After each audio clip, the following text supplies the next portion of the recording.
Hey, Foot Clan, before we start today's show, I want to remind you about jointhefoot.com, our growing and thriving, incredible fantasy football community. You can jump in there and you get exclusive rewards with our show. Imagine this. You get an extra show every single week with questions just from our Foot Clan members. You know what else you get? You get access to the community. You can interact with each other. And just added, this is breaking news. Breaking news. We have added our flex rankings. You get access to that. You get access to all of our premium projections, as well as a bunch of other things that are possible over at jointhefoot.com. So go check it out and get involved with the show.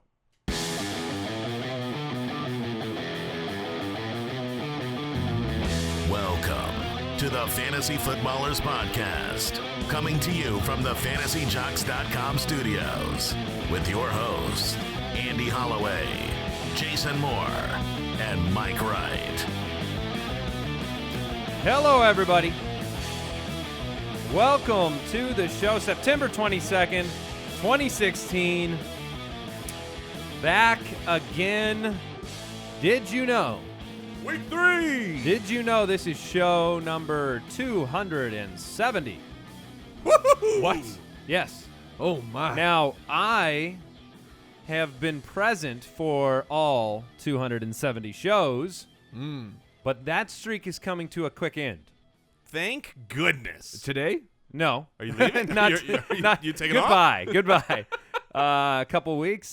Family's going to go out to San Diego for a couple of days, and you two hooligans will have to hold down the fort. Hold on to your butts. I am terrified to find out what's going to happen. The last time, and this was long ago when Mike and I started doing this podcast for our League of Record. We did a podcast for the League of Record. I remember missing a show, and you brought in a guest that just made fun of me on the show. Yes. That was great. That's guest. all that happened. I was actually going to say, there was a time where Jason missed some shows, and the YouTube commenters noticed I took his seat. Yeah. I moved positions. That's going to I used happen to be again there. because otherwise it would be the most awkward. Just you two on one side. It's like the two on the side of the booth. Yeah, that's my thing. Is We just my turn point to is, each other. Is now you are leaving. I might never give up your seat. You might not have a seat or hosting responsibilities anymore. You know who I used to sit on the other side of the booth with? Like together on the same side? Gus Bradley. No longer. No longer. No, I make him, if he shows up at all, I make him sit across from me. Oh. Welcome to the podcast. Great show today. We have our starts of the week on the show. We also have matchups for week number 3, Thursday Night Football, taking place tonight. Also have our Fandings.com debate of the week. Jason and I will be debating a hot topic. Yes, sir. A hot topic in not the store. In leagues all over the – thanks, Mike. In leagues all over the place. This is a good it's a league question. It is a ethics? I guess it's kind of it's an ethics. It's a strategy. It's like a what's the word I'm looking for? Like the right way to do things, the wrong way to do things, polite. Yeah. I don't know what the word is for it. Someone will tell you. Yeah. Okay. So that's what we have going on today. Proper. Maybe. Etiquette. I don't know. Etiquette. Yeah? Yeah. There Etiquette. you go. There you go. That's the word we're looking for. We get there eventually with standing words. Right. So that's what's going on the show today. Very excited about that. You can follow us on Twitter at the FF Ballers and stay tuned for this weekend where Mike, every single weekend on Twitter, on Periscope, he does a chat for about 20, 30 minutes on Sunday mornings. I was actually going to say, barring time this afternoon, you might do it again? I might jump on a scope tonight because people have said, I want one before the Thursday night game. Right. Tell them to get ready for the game, get ready for the weekend. So Do you have what it takes to get on there and you got the energy? I got the face. I got the looks. I got the voice. Yeah. That's why those are the times that I'm really glad it's low resolution. Yeah. me too. All right, let's jump in. It's time for the Fandings.com debate of the week. All right, it's time for the Fandings.com debate of the week.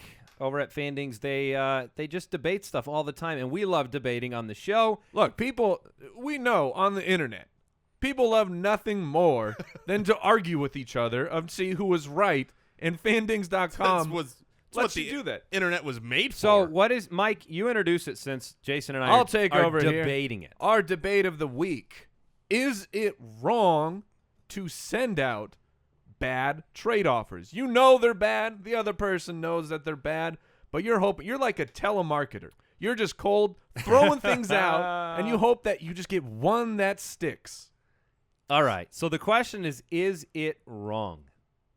So that we can unpack this. Look, we had a very vibrant debate that I dominated and won earlier. You did. In the week. So Jason, I don't know what side you're going to be on here. I think we're going to have some disagreements and some agreements here. I'm going to let you start. Okay. And give your thought process. The truth is with this, when it comes to sending out bad trade offers, it's obviously a little bit subjective, right? Because you might think something is bad that someone else doesn't, or vice versa. I'm going to say that it is only bad when it is regular. Okay, so I'm saying that it's not a bad thing to send out a trade offer that's, let's say, poor.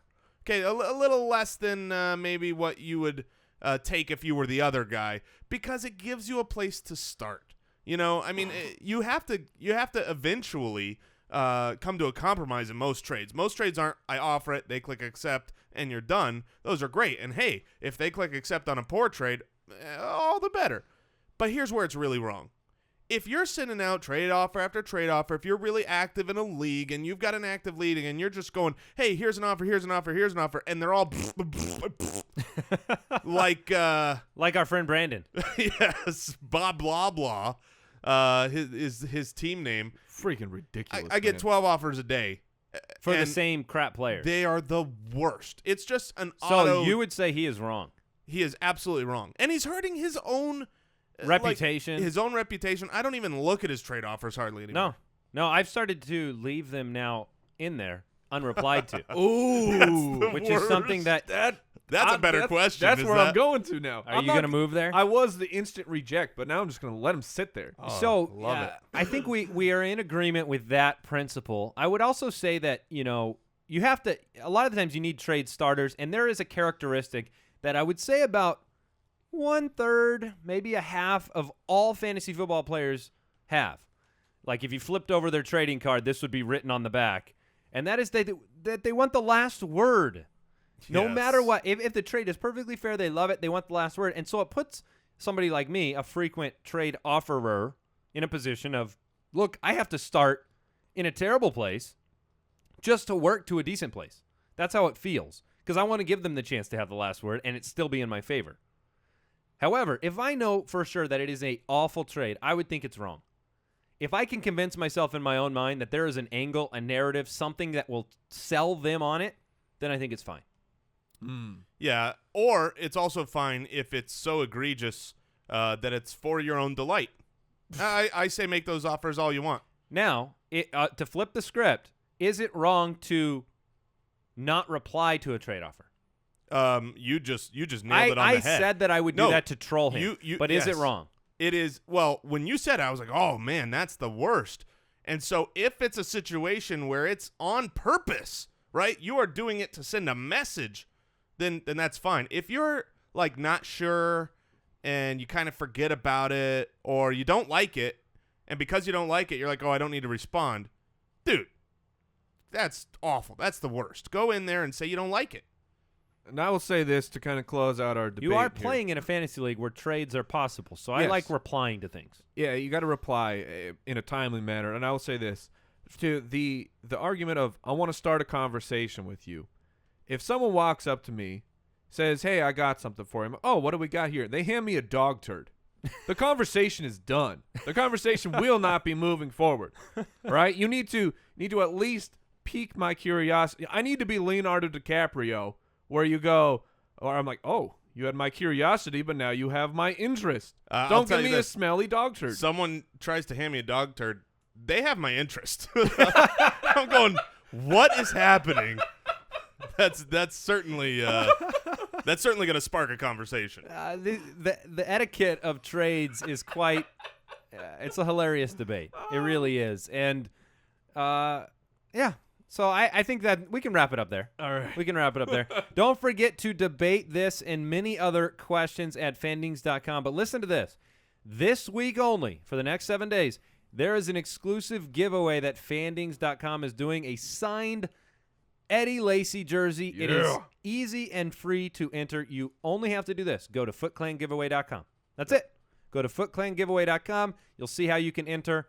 It is a signed Eddie Lacy jersey to the winner, and that will go from now until next Thursday, courtesy of fandings.com. So let's jump into the news. News and notes from around the league. News yesterday, Corey Coleman suffered a broken hand in practice. This is 4 to 6 week loss. Implications for fantasy owners. I mean, you already had a very difficult situation on offense there. Now you lose the most athletic up-and-coming player on your team for 4 to 6 weeks. So we have Cody Kessler passing to Terrell Pryor as the offense. I have a problem in the sense that, Gary Barnes came out and was awful week 1, had a complete goose egg. Then Josh McCown takes over, and you go, oh, this is good news for Gary Barnidge. And then he goes out and lays almost an egg. And now Corey Coleman's gone, and you're thinking, the rookie's coming in, less weapons. This is good for Gary Barnidge. Fool me once. So what do you guys think about how do you expect this to affect Gary Barnidge? Are you okay starting him? It helps him because you have to throw the ball to somebody inaccurately. Now I was going to say, do we have a New England situation here where Terrell Pryor is now the number 1 wide receiver on that team? I know they picked up Charlie Whitehurst because you have to have some depth at the quarterback position. But Bill Belichick didn't say that. Oh, where Pryor could take is over Pryor a quarterback. the backup quarterback? That's a really interesting question. He should be. Is he the number 1 He's wide been receiver? a starting NFL But the problem is quarterback he's the before. number 1 wide receiver. Right. Can he throw and pass to him? That's can he what I'm pass to him? getting to. Yeah. He's going to throw to himself. He's pretty fast. He is extremely fast. Rob Gronkowski is a game-time decision tonight. He's been telling teammates he plans to play, so that's good. Yeah. If he plays, Of course you play you him. start him. Pete Carroll has said that Thomas Rawls is on track to play this week against San Francisco. All of our rankings are up on the website, thefantasyfootballers.com. We got them up last night, our Week 3 rankings. Obviously, we're always adjusting those, but you can go see them. I have Christian Michael much higher than Thomas Rawls this week. I believe all 3 of us do. I actually have Christian Michael having a pretty decent game. I think the game flow in San Francisco, the way I'm predicting that game, is for Seattle to get ahead and then be able to run the ball. I think that Christian Michael is an okay flex play as it is right now. If Thomas Rawls is marked out, Christian Michael moves way up and becomes a guy that I'm starting him. All right, tight ends we need to monitor. A few injuries, including Antonio Gates, a hamstring injury now uncertain for Week 3. Austin Hooper would take over and could be a No. Hunter Henry. Oh, Correct. yeah. I went different to team. I went to Atlanta's rookie. Yes. Yes, Hunter Henry would take over. Could be a shot in the start. dark, a sneaky start. Yeah, I agree with that. Eric Ebron did not practice after playing 71 of 74 snaps last week. Might just be a rest day. Need to pay attention to the Thursday practice report on Ebron. Delanie Walker did not practice due to a hamstring injury, but he seemed to be fine. So, again, just pay attention. These are the guys that if they suddenly didn't play, you might need to grab a Hunter Henry or a Pitta or a Barnidge if he was dropped or grab something Pitta. like that. All right, when asked about Jamaal Charles, Andy Reid said he needs another week before he gets back. So I think he may get on the field, but it's looking more like it'll be another week. It was also reported that he is desperate to get on the field. Chomping at the bit was the quote, to get back on the field. So I am buying Jamaal Charles. Yeah? I am buying him. Interesting. I made some trade offers this morning for him. I am willing to endure a few low weeks of Jamaal Charles if that solidifies my running back 1-2 situation down the line. Now, it might be something where a 2-0 team wants to do that more than an 0-2 team does. But just my own personal opinion. Jonathan Stewart news, he could be out 2 weeks, 3 weeks, 4 weeks. The curmudgeon that is Ron Rivera who cannot handle a single question from the media. I mean, anymore. He seems so grumpy. He answered in very broad terms. He went Count Dracula, or who was? No, I know what you're saying. 1, yeah, the Count from Sesame Street. 3 weeks. Yes. So Cameron Artis-Payne is supposed to be the feature back against the Vikings. Not exciting this week when you have Fozzy mixed with Artis-Payne and Tolbert against the Vikings. It's not a good matchup, but I went back and looked at what happened last year when Jonathan Stewart went out, because what is very similar to what's happening this time, right? Before, when Jonathan Stewart was playing, Cameron Artis-Payne oftentimes wasn't even active. He wasn't even on the startable roster for the games, and so when Jonathan Stewart went out, other guys obviously took over. But the following week, when Cameron Artis-Payne was active and in, he was the clear lead back. Both games that he was basically the starter. He had 14 carries in each game. Fozzy Whittaker in those games, I believe, averaged 2 carries.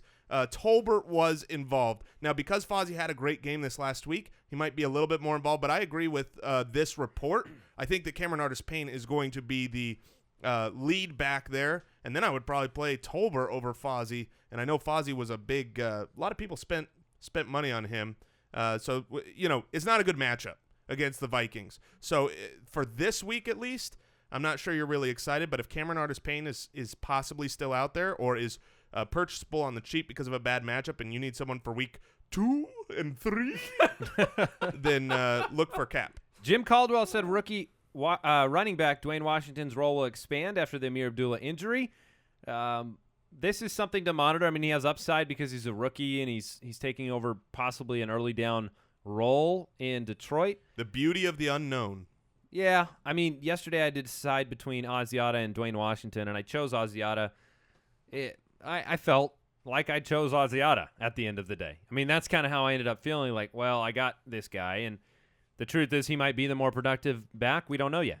But if Washington's out there and you have a spot on your bench to burn, I would consider grabbing him. Yes. Pick him up. Sammy Watkins will be shadowed by by Patrick Peterson this week. In addition to him and being his foot injury shadowed by Patrick Peterson, Sammy Watkins was not at the start of practice today on Thursday. So that's not completely unexpected because he needs every second of rest he can get. But it's indicative of the fact that this is not a healthy man. And then he's going to have Patrick Peterson draped all over him. I believe I have Sammy Watkins like 40 or 50 in my wide receiver rankings. So I say, can you play Watkins this week with any kind of confidence? No way. No. And then Brandon Marshall dealing with a foot ailment along with the knee, not practicing on Thursday. You must monitor him. If you have a spot for Quincy Enunwa on your bench, he could be a guy you just roll in if Marshall's out. Yep. But he's banged up too, so you might have a better option already, like Will Fuller or somebody like that. Yep. So let's go ahead and jump into the matchups. Fantasy Forecast. Let's start with the Thursday night game. The Jacoby Brissett, or not Brisket? Brisket. Oh, he's delicious. Brissett. Well, look. So do we call him Jacoby Beef Brissett? Oh, I think we call him 1 week starter. Jacoby maybe Brissett. Maybe two. Is it Brissett or Brissett? And that's the exact question that gets asked the first time you talk about a player. That's what Bill Belichick is asking too. All right, the Texans take on the Patriots tonight. You have Brock Osweiler against the rookie. You have Lamar Miller, who we should talk about briefly because I brought this up yesterday. Jason's not disappointed in Lamar Miller. I understand that. He's had plenty of carries, so I'm not really disappointed in him, but I'm also not excited about what I've seen yet. He's only ran for 3.6 a carry on the season, and I know we can kind of veil that in the volume numbers, but that is exactly what we said in the beginning of this season, or at least I said about Lamar Miller, which was when the volume goes up, that magical efficiency is going to go down. He says he thinks he's close to breaking a big one, but what running back doesn't say that? I will say, I know that on Pro Football Focus, the Texans are graded out as the worst run blocking line in the league right now. So it's not all just Lamar Miller, but you can certainly throw some blame on him. He's rated very highly for me this week. When you have volume like that, it's great. He hasn't scored yet. That's if part you of the have problem. a guy who hasn't scored a touchdown and is so far not running efficiently, who has in his career ran efficiently, who's still putting up, double-digit fantasy point weeks week after week and is going to continue getting that workload. That's why I say I love Lamar Miller. He's as safe as it gets, and you still have the upside you haven't even seen yet. Yeah, I agree.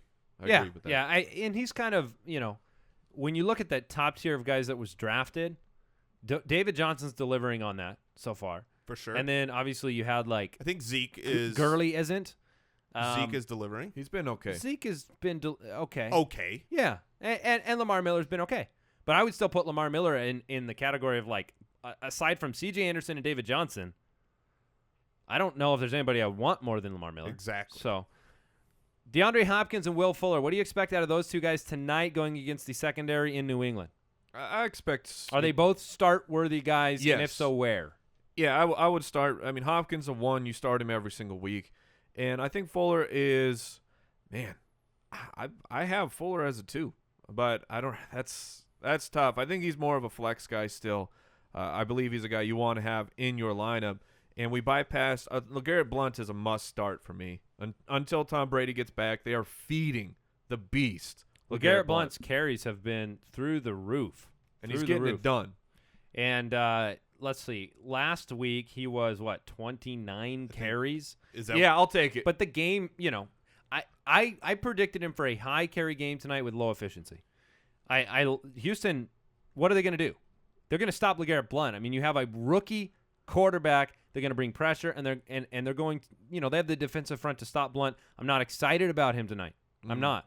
Yeah, So, that's exactly how I statted him out. A lot of volume, very little efficiency. He ended up as the 22nd running back on my rankings, which is that's a must-start guy, though. The Texans are the 3rd best pass D, 12th best run D this year. They're a very, very good defense. Yeah, this should be a low-scoring game. Now, last Thursday, we had a game that should be a very low-scoring game, and we saw it just blown out of the water as far as points being thrown up on the clock. Right, as you would say. Somebody, by the way, requested a snack count shirt. Oh, Snack count? I love it. After we got to the snack count. Dude. By the way, the shop is back up. Yeah, I mean, it was down for a few days. We were finding a better shirt partner. Shop Ballers is back up, and we actually have the stickers on there now and the mugs. So yeah, very nice. pretty cool. Stat nugget from the game, the New England Patriots defense has not allowed a pass completion for 40 or more yards this season, which is first in the league. I think that breaks. Well, that's what I I'm was going calling to say. it. Something's got to give with Will Fuller's potential to run by people. And Hopkins. Sure. I'm calling this as a break. Okay, here's another game stat. The last 2 times that the Patriots have played at home as the underdog, they have won and averaged a pretty good margin of victory. What's the line? The Texans are favored by a point. Does that break? I just don't see how the I'm not. No, Patriots are going to win. I'm taking them. You're taking them to win? I'm taking the Patriots. Yeah, all right. yeah, it's hard to go against Uncle Bill. Billy B finds a way to get it done. All right, before we get to the next game, we want to remind everybody about you've heard of Pristine Auction. If you are somebody that's already gone to Pristine Auction for sports memorabilia, then you already know. You're like, oh, yeah, talk about Pristine, because they're lining my house, they're lining my office, they're lining, my man cave or whatever you've got, your place for your sports memorabilia. You are already madly in love with Pristine Auction, as Mike is, as we are. Mike is, truly on there every single day because talking to us. they have daily auctions, man. They got new stuff going up every single day. It's awesome. Look, everything on Pristine Auction is extremely verified. It's completely legit. We've met these guys. We've walked in their warehouse. This is something you need to check out. If you have, a gift for, a father, a friend, a mother, someone. They have movie stuff as well. It's not just sports, but we're a football show, so I assume most people would want those sweet jerseys or those signed helmets. I mean, if you look at our studio, it's just decked out with incredible signed footballs, signed jerseys. It's really cool, and we get all of our stuff from Pristine Auction, so you should too. Go to Pristine auction.com. Check out their daily auctions. It's free to sign up. It's so much more affordable than you think to actually win these things, and let them know that you found them from the Footballers.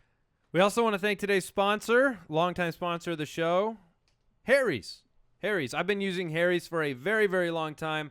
My experience with Harry's and Harry's products has been absolutely great. It's a better shave, a more smooth shave, more comfortable. Everything about Harry's is great. And, big razor companies have this annoying habit of putting out new models and then raising their already high prices over and over again. And Harry's does not buy into that mindset, does not believe in upcharging, and that's why they made the best razors, and they keep the prices the exact same, even when they improve the product. And you can get a Harry's, their 5-blade razors, they now include a softer flex hinge for a more comfortable glide. So if you haven't tried them before, now's a great time to try them.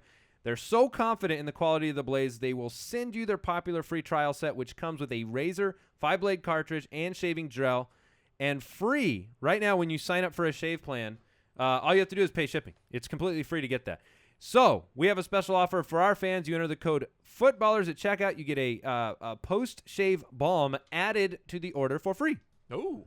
Which will feel very good. Free. So go to harrys.com right now. Enter the code FOOTBALLERS at checkout and claim your free trial set and post-shave balm. That's harrys.com. Code FOOTBALLERS. So let's move on from the Thursday night game. So you're taking the Patriots, by the way? I am. I'm going to take Houston. I'm going to take a tie. I think it's going to happen. 3-3. It's going all the way. No, I mean, look. I would have to take the Texans. I don't see how the Patriots are going to. Pass defense has not been great this year. Now, I realize they were in a position to defend pure passing game at the end of the Miami game, but they gave it up. So I think Hopkins and Fuller, they're going to be a problem. I think they're fine. It's fine hard to taking the Patriots to find a way. Yeah. All right, the Cardinals take on the Bills, travel to Buffalo. Look, the Bills are 4-point dogs at home. Yeah.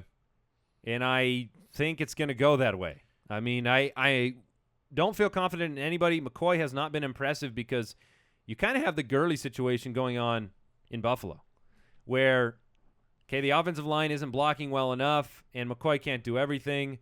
He hasn't been getting massive volume on the ground, and they can't move it through the air. Well, the nice thing is that he is involved through the air, so there's no game script that's going to take him out of the game and make him irrelevant. He's still going to have opportunities as the game goes along. We've seen the Arizona Cardinals be beat in the screen game many times over the last few years. His first two games, LeSean McCoy has 4 receptions in each game. I don't see any reason for that not to happen in this game. I give him another 4 receptions. Mike? Go ahead. And when you get 4 receptions, you're going to probably get, 25, 30 yards. Stack that on top of the 50 he rushes for. And then, he's going to end up being an okay start. And he probably won't get a touchdown in this game. So, a low-end running back 2. There's no real reason to discuss David Johnson. He's an every week start, an auto start, and he's been very, very efficient with his carries. They haven't had to lean on him for, 20 carries a game or anything like that. Let's talk about Larry Fitzgerald. Larry Fitzgerald this week at Buffalo is our consensus number 8 wide receiver. I have him at 7. Mike has him at 9. Jason has him all the way down at 11. Which is also known as a wide receiver 1 across the board. He's been great. He's the number 1 red zone read for this offense. I want a platform for a second for Larry Fitzgerald. I'm so glad you're bringing this up because we are so close to the Cardinals here in Arizona, and there's always the new young greatness that's coming. The Michael Floyds and the John Browns, and the old man is just not sexy. But the more that we look at Larry and what he's done, and whether or not he slowed down at the end of last year, here's a couple facts. Last year, he tied in receptions with Brandon Marshall. He had 109 receptions. He was the 6th most, receptions in the league. He also is obviously a first ballot Hall of Fame type of player with great hands. He's the number 1 red zone option over the last 2 years for the Arizona Cardinals. Clearly, he has been so far this year. I see no reason for him to slow down. And if you look, Mike, tell about that slowdown at the end of last year for Fitz.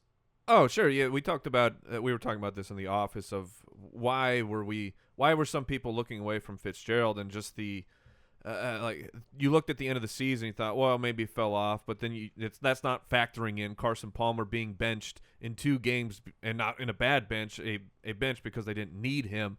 The David Johnson explosion against Philadelphia, the Green Bay game where the defense scored twice, and so it looked you couldn't go box score hunting with Larry at the end of the season.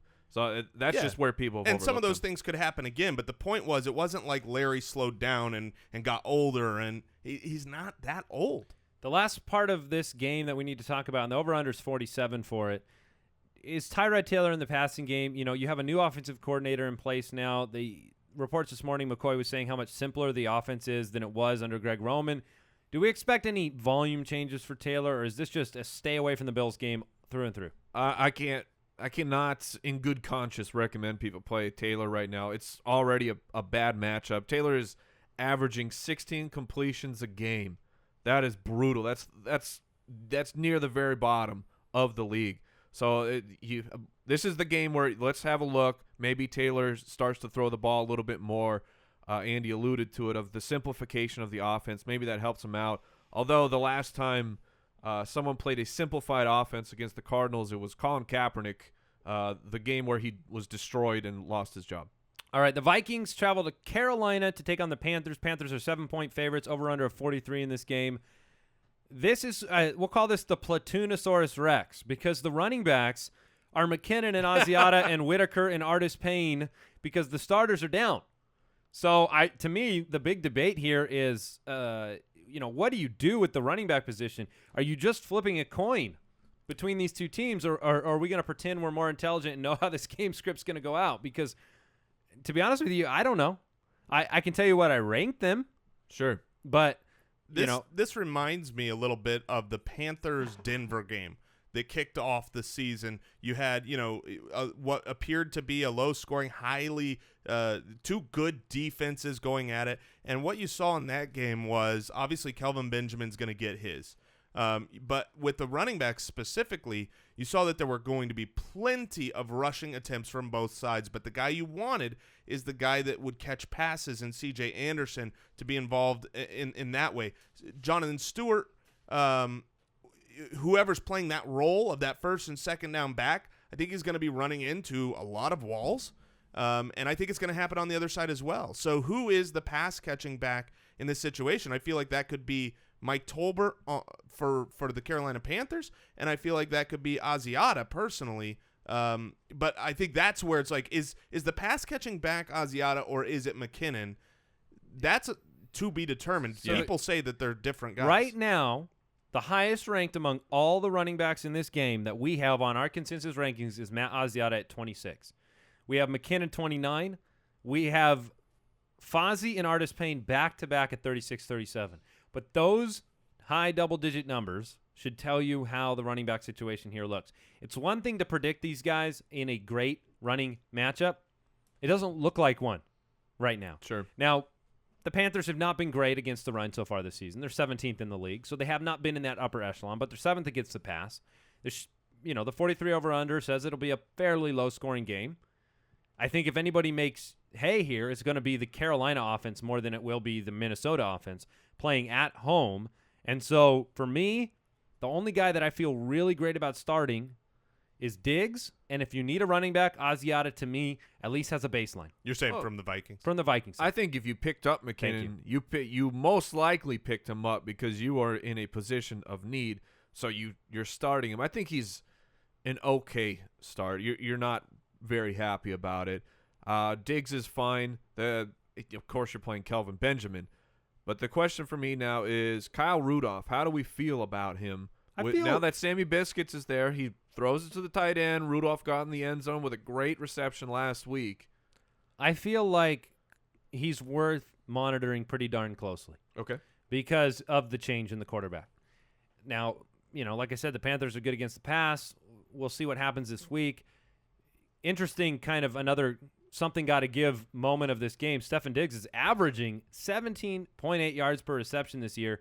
The Panthers are giving up just 10.4 yards per reception, one of the best in the league, and Diggs is right now first out of all the wide receivers. So I did not project a great game for Diggs. I think this is a return to earth game for Diggs. I really do. I don't see how he can blow up again against this defense in Carolina.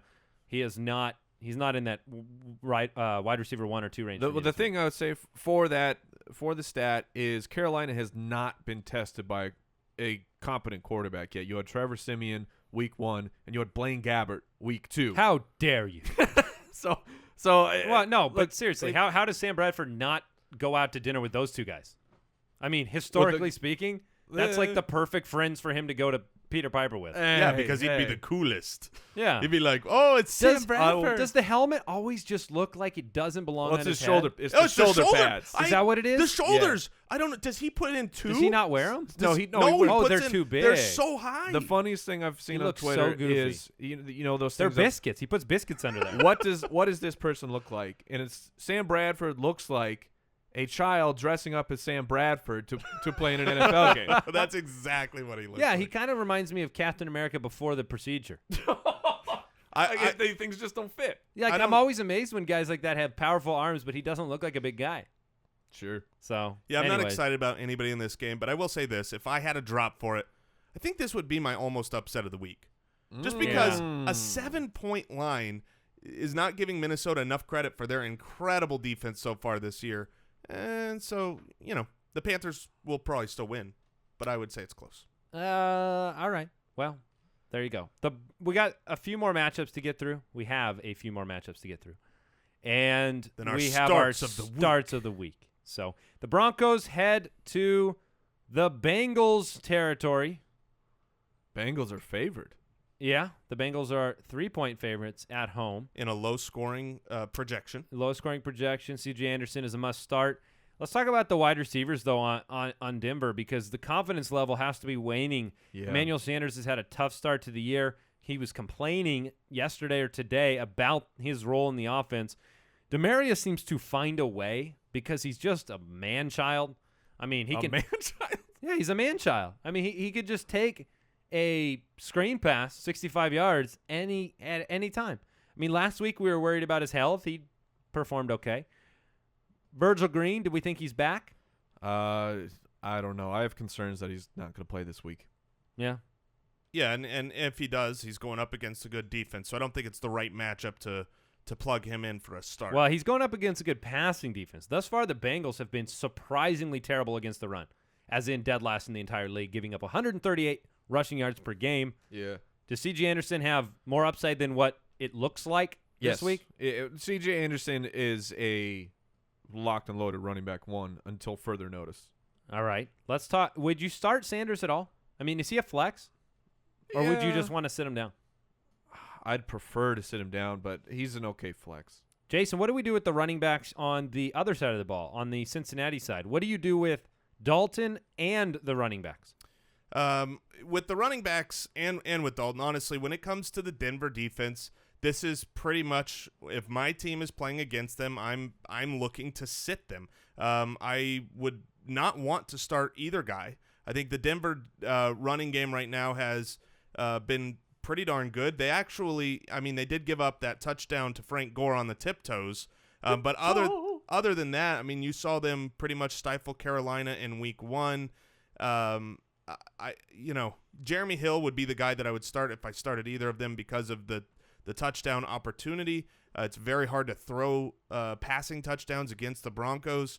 I don't like anybody against the Broncos. I believe Andy Dalton is near the bottom of my list as far as quarterbacks, and I am an Andy Dalton apologist. So if I'm saying sit Andy Dalton, there's always that chance, right, that you can get a bomb to A.J. Green and salvage your day, but we have to go by expectations and look at what's happened week after week, and every team struggles against the Denver Broncos. So for me, in this entire game, I will say this. I would start A.J. Green because it's very difficult to sit a guy like that. He might be in that kind of wide receiver 3 area on my rankings, but I'm still going to start him over some of the guys I have ranked ahead because his upside is always there. And then C.J. Anderson, Demaryius Thomas, and then forget it. Ooh. All right. I want to take you guys back in time to another year. Last year, November 15th, in Green Bay. Oh, what's happening? The Lions I remember that game. took on the Packers, and it takes place again this weekend. The Packers are 7.5-point favorites at Lambeau in I know. No. Andy's almost upset of the week.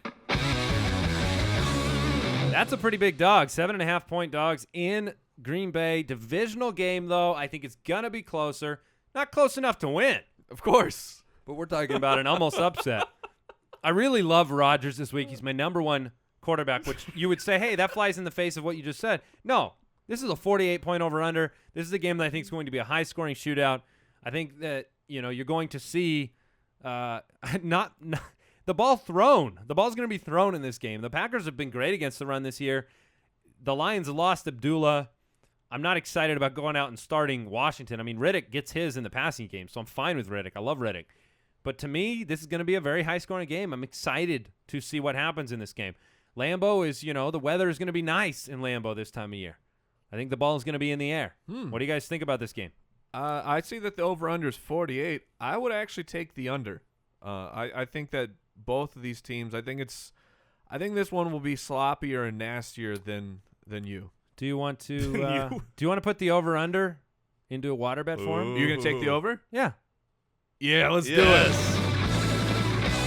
Water bet. We ever had a water bet on an over-under? We have not. No. We're breaking new ground. Oh, I can't wait to have you spin that wheel again. If I had to take a side You're not on involved, that, Jason. No, I know, It's an but A-B conversation. I think here. it will be a See your way out. high-scoring game. And the reason is, I assume Sam Shields is not going to play. And he makes a huge difference for that Green Bay Packers defense. If you look at what Jacksonville did week 1, even with Allen Robinson and a great passing attack, to the wide receivers, there was only 13 passes for 178 yards and no touchdowns.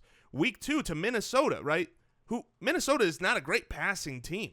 They're not Are they? Well, right. I Are mean, they? They haven't been a great passing team. They certainly don't throw a lot. There were only 15 receptions, but at a high percentage last week against Green Bay for 238 yards and 1 touchdown. We saw Stefon Diggs go off on them. And so this is a game where I agree with Andy that if Green Bay is able to put points on the board by either Eddie Lacy or, because I think this is a good plus matchup for Eddie Lacy, or by Aaron Rodgers, then Matthew Stafford's going to be able to throw the ball around, and I think that they don't have the DBs right now to cover Marvin Jones and Golden Tate, and I'm not off of Golden Tate yet. He had enough receptions enough targets last week. I don't like that they're so close to the line of scrimmage, but last week I think was not the norm going forward. Everyone is just completely freaked out about Golden Tate, like he's not even involved anymore, and that was just a freak game, I think. The only thing I'm freaked out about Golden Tate is the expectations. I don't think he can be, with Marvin Jones there, with the way the offense seems to be running, I don't think he can be counted on as a, No, he's a that flex. fringe type of 1-2 guy that we dreamed of from 2 years ago. I agree. All right, Ravens, Jaguars. Ravens, Jags. The Jags are 1-point dogs at home. Ho-hum. I'd take the over in this game. 47 points. I think there's going to be a lot of points scored. The Jags, they've had problems this year on defense. They have all the players. They've had problems on offense. None of the production. They've had huge problems on offense. Now, the Ravens are the number 1 pass defense in the league, but they're traveling on the road, and I think things are going to get straightened out with the Robinson, Hearns, Bortles show. I'm not confident in the running game, that's for sure, with Yeldon's struggles and Ivory coming back. How do you guys see this game breaking down? Ooh, I think that there will be some successful passing. I don't want to start any of the running backs in this game. Forsett, West, Yeldon, Ivory, I'm avoiding them at all costs. I was talking about this before the show that I'm on Team Wallace. I don't like him, but Joe Flacco seems to really like him. They have the connection. Perhaps through all these years of stink for Mike Wallace, he's finally found the quarterback that he needs to be productive in Joe Flacco. He got himself back in the AFC North where he used to be good. Right. And he was low targets last week. I mean, you can't expect a bunch. He was very productive because he got the 2 touchdowns. but they were short touchdowns. Those weren't the normal what you expect. Mike Wallace burned it for a 60-yarder. It's back to the days of the Dolphins where Mike Wallace was an elite red zone weapon. And with Steve Smith still coming back, I think Smith is he's becoming a more reliable guy to start every week. I still don't know if I would play him this week, but Wallace is going to fill in. I thought that Kamara Aiken would still be the guy they have to lean to because I was not expecting Smith to be back this quickly. But Wallace has taken that position for me of a primary target for Joe Flacco in a Mark Trestman offense where they're going to score a lot of points passing the ball. Yeah, as far as game flow, Joe Flacco is very different home and away. He's one of those guys in the last 3 years when he's been on the road, he has averaged 1.5 interceptions versus at home, he averages half of that.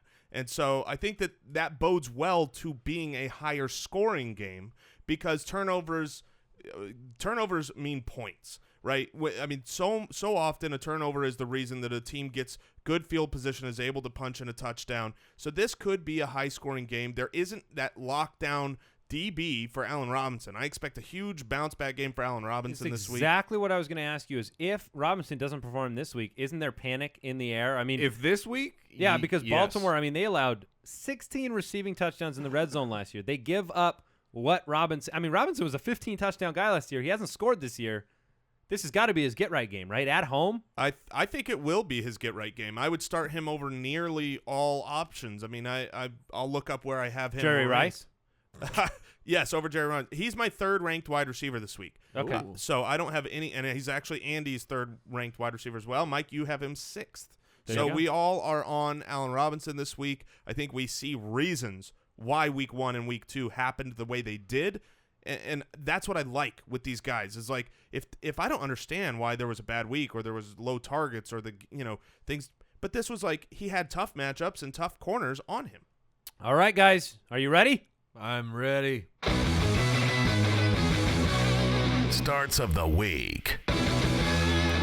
All right, it's time for our starts of the week. These are guys we think you need to have in your lineup, and we'll give you the reasons why. Jason, kick it off. Quarterback, start of the week. Quarterback, start of the week is going to be Phillip Rivers. I love it. Look, Keenan Allen goes down, and everybody is freaking out. You see Phillip Rivers drop. Danny Woodhead goes down, and so it's like, well, obviously Phillip Rivers, he's no longer good. You find him on waivers popping up and then getting rightfully so, very quickly.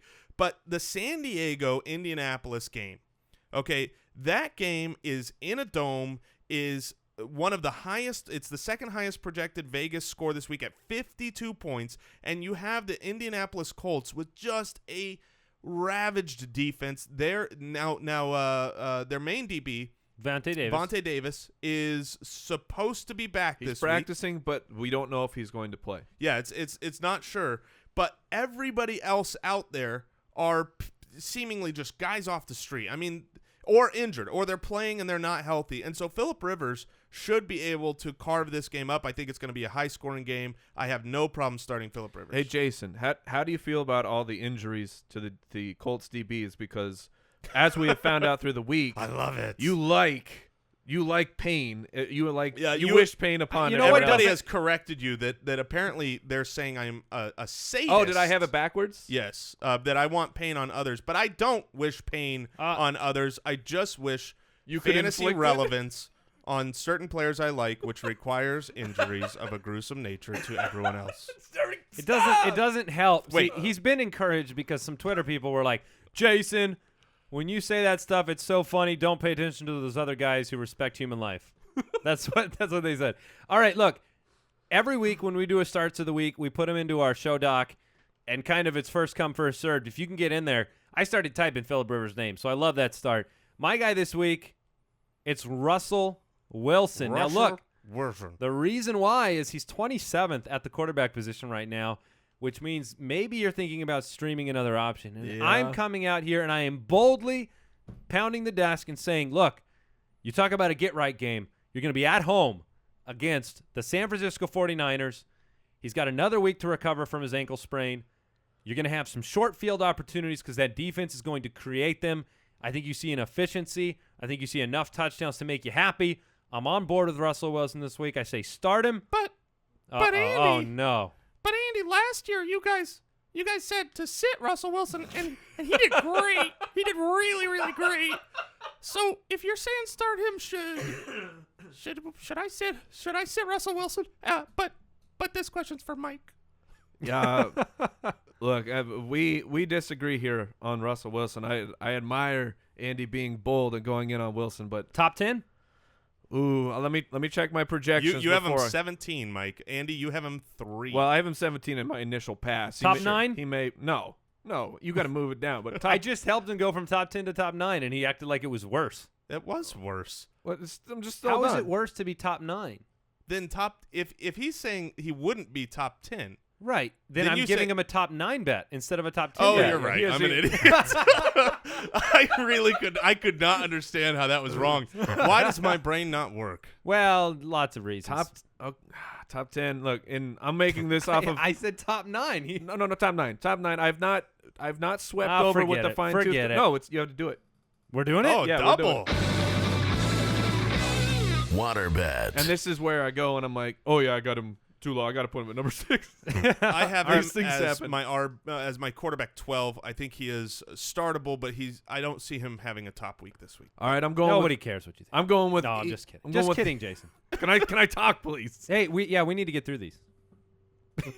I know what you're about to do. Go. No. I'm going with Eli Manning. Look, I know he was a disappointment. We all expected a lot of points on the board against the Saints, but he still had 368 yards. I mean, And if Odell Beckham Jr. doesn't drop that stinking touchdown. then you're still happy with Eli. And look, this team has not been able to run the ball at all. They're going up against Washington. Washington is allowing 300 yards a game through the air. Odell Beckham, I don't want to go to the he's due, but I'm going to do it anyway. Odell Beckham is due for a big game. I think that Eli is a great start this week. If you're looking for one of these guys, you're like, I'm not so sure. I'm playing Eli Manning against that Washington defense. Okay. All right. Why don't you kick it off with your running back? Sure. All right. I'm going with a double here because it's a timeshare, and I'm saying I am comfortable starting both of these guys as a running back too. Both of the Atlanta running backs, DeVante Freeman and Coleman. I'm okay with both of them. Look, the Saints have allowed week 1, they allowed 150-3 on the ground to the Raiders. I think that what we've seen improvement from Freeman. He looked a lot better last week, and Coleman is still getting in the end zone. So I think between the two of them, look, you can't expect running back 1 numbers from either of them because they just siphon away from each other. But if you have one of them and you're looking for that running back 2 type of a guy, I'm good going in with either of them. Okay, Jason. I'm going to stick in the same game with my buddy Phillip Rivers because I expect that game. The Chargers. You have 2 bottom half defenses. Although the passing defense for the Chargers is okay.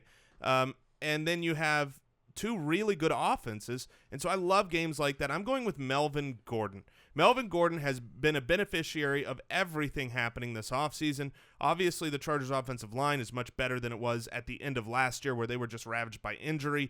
You have Danny Woodhead going down, which means a little bit more volume, a little bit more security in Melvin Gordon. You have a defense. Would you say that C.J. Anderson is good? Yes. Part of that is because when Denver played the Colts, there were 30 rushing attempts for 127 yards and a touchdown. Would you say that the Lions have a great prolific rushing game? No. Well, because they had 21 carries What in the world just happened? for 109 yards and 2 touchdowns right. against the Colts. So I just think that everything is lining up here for Melvin Gordon to have a top 10 week. I would start him in all of my lineups. I think that if he doesn't get the touchdown, he's still going to have enough volume to be relevant, and I think there's a good odds that he gets a touchdown in this game. High-scoring game. All right. 24 carries last week. Yeah. it. I think that's going to be down. I projected him for less this week. Okay. I had him at 18 carries. Yeah, I'm at 22. Just saying that we know it's there, and you know he can be involved in the passing game. All right, Charles Sims is my running back start of the week this week. Doug Martin is out. Charles Sims, he wasn't great on the ground last week in his opportunities, but they've been limited. He catches the ball. I think that's what you can do against the Rams is be a versatile back that isn't just trying to run between the tackles. Sims is just going to be on the field too much to ignore. Look, this doesn't mean he's a 1. He's not a 1 to me. Sure. but he's a flex-worthy start, an RB2 if you need him. Excuse me. The opportunities here. What is going on in this office? It's not good. So I think Charles Sims is my running back start of the week. I'm going to move over to the wide receiver. This is kind of the most bold pick. I've got guys shaking my head across from me. I'm going to go with... You've got guys shaking my head? Shaking my head? Is that what I said? Hey. Whatever I'm coughing on. You sound like Jason. It's what infects Jason. You have caught Jason. I've caught You've caught the Jason disease. That's not good. You must be following Jason Mooreisms. DeVante Parker. Oh, man. He played on 92% of snaps last week. Now, don't get carried away, but I think you can flex him this week. He plays Cleveland. The Miami Dolphins are 10-point favorites at home against Cleveland. They showed they can move the ball with a 3 wide receiver set. Look, 92% of snaps, he was on the field. This is the week he officially usurps Kenny Stills as the best option outside of Jarvis Landry. I think DeVante Parker is a sneaky flex play this week, so I'm going to go with DeVante Parker. Mike, who do you have as your wide receiver? I like it. It's interesting because the Dolphins, with all those points, they have also proven that they can't really get it done on the ground. So if they're going to score points, I expect it to be through Ryan Tannehill's arm. My wide receiver, I'm going with Travis Benjamin. Look, we're starting all the Chargers this week, apparently, and I have my asterisk here that Vontae Davis is in practice. He's unknown. If Vontae Davis comes back, that's going to put a little bit of rain on this parade because he is an incredible lockdown corner. But I'm chasing these points. He was 115 and 2 touchdowns last week, and I am okay chasing these particular points. Rivers has to go to somebody. Travis Benjamin proved last year with the Browns that he can be a stud weapon, and that was a bad team, and he was getting it done for almost 1,000 total yards on the season. So I'm buying into Travis Benjamin this week. If Vontae Davis is back, do you shift it to Tyrell Williams for the same logic? I don't shift it around. I would still stay with Travis Benjamin, but I would lower my expectations. Tyrell Williams above. Really? I believe. I'll check my rankings. But first, my wide receiver starter this week. Look, you got to stay in the flames with this guy. He's had a touchdown week 1, a touchdown week 2, and that's Willie Snead, your number 3 ranked wide receiver so far after 2 weeks. Really? Yeah, in half-point PPR scoring formats. The reason why is because he's going up against the Atlanta Falcons, the same Atlanta Falcons that gave up 4 touchdowns week 1 to Jameis, that gave up 3 touchdowns to Oakland and Derek Carr. So they are able to be thrown on. This is at home for Drew Brees. Drew Brees scores 10 points more at home than on the road. This will be a high-scoring game. Willie Snead's been involved. If you've got him, you probably have other tough options. Maybe you grabbed other great wide receivers. Don't bench Willie Snead this week. All right, let's jump into the tight ends. I'm going to start, and I'm going to go with the target leader at the tight end position for the entirety of this year so far, and that's Jason Stinkin' Witten. Stinkin'? Never hurt. Jason Witten, best friend to Dak Prescott at home against Chicago, leads the league in targets, as I said. He's just a tried and true great guy to have if you don't have one of those Jordan Reed, Rob Gronkowski, huge upside plays. You know what you don't want? You don't want a gooser at the tight end position. I've had decisions to make this week like, hey, do I want to sign Gary Barnidge off of waivers or play Jason Witten? I said Jason Witten. Do I want to play Dennis Pitta or Jason Witten? I'm going with Jason Witten. Ooh. So that's my start of the week. Jason Witten at home, feel confident, roll him out there. And I have that counterpoint to what you just talked about. I got Dennis Pitta, who is now the 2-hip not quitta because he has 2 functional hips. A listener wrote in, last year we established Rule 86, which was Jordan Reed. If he is healthy, you play him because he is a stud. And now we are, in fact, executing Rule 88, that if Dennis Pitta is healthy, I'm going to play him. Last week, look, you go to the top 11 tight ends, there is a common thread between 10 of them. 10 of them had a touchdown. One guy in that top 11 did not, and that was Dennis Pitta because he had 12 targets, 9 receptions for 102 yards. Talk about best friends. We did just say he's going to have a high-scoring game. Joe Flacco and Dennis Pitta, BFFs, because it's forever. That's how much they are friends, and I love Pitta getting the targets. Yeah. All right, let's wrap up the starts of the week, Mike or Jason. All right, I'm going to jump in. All right, I'm going back to I did catch something from him. My great week 1 start of the week, Dwayne Allen. Last year, the team that I liked starting tight ends against the most, well, it was Oakland. The second team that I liked starting tight ends against the most was the Chargers. And the reason why is because this is a team that has a bad defense and yet has two really good cornerbacks. Right? So they can take out the wide receivers, but yet they give up a lot through the passing game, and that usually comes to the tight end. Just because I have to clarify with you, taking out the wide receiver, you just mean covering them, right? Yes. Yes. You don't mean anything. No silencer in the more dangerous. Okay. No. Ooh, M-O-O-R-E. So you've got Kansas City week 1 to the tight end, 8 receptions, 94 yards. Jacksonville last week had a good game to the tight end, 6 for 88 and a touchdown. I think that Dwayne Allen, again in this high-scoring game, he's going to be a beneficiary. I like a touchdown to be scored for him in this game. Like you said, you look at the top tight ends, usually you have to have that touchdown. I think he's got better than 50-50 odds to get a touchdown. You didn't even mention the worst part. That I have Moncrief. Moncrief? Oh, because Moncrief is dead. Not actually dead, but he's out for quite some time. So Dwayne Allen, I like it. I like him filling in. Moncrief. This is a ridiculous show we do. Okay. that are. Jason, you messed me up. What in the world is going on? I love it. Goodness sakes. I hate English. This is what happens when the show goes over an hour. The grammar gets even worse. Those were our starts of the week. Robot. That's what they were. And we're going to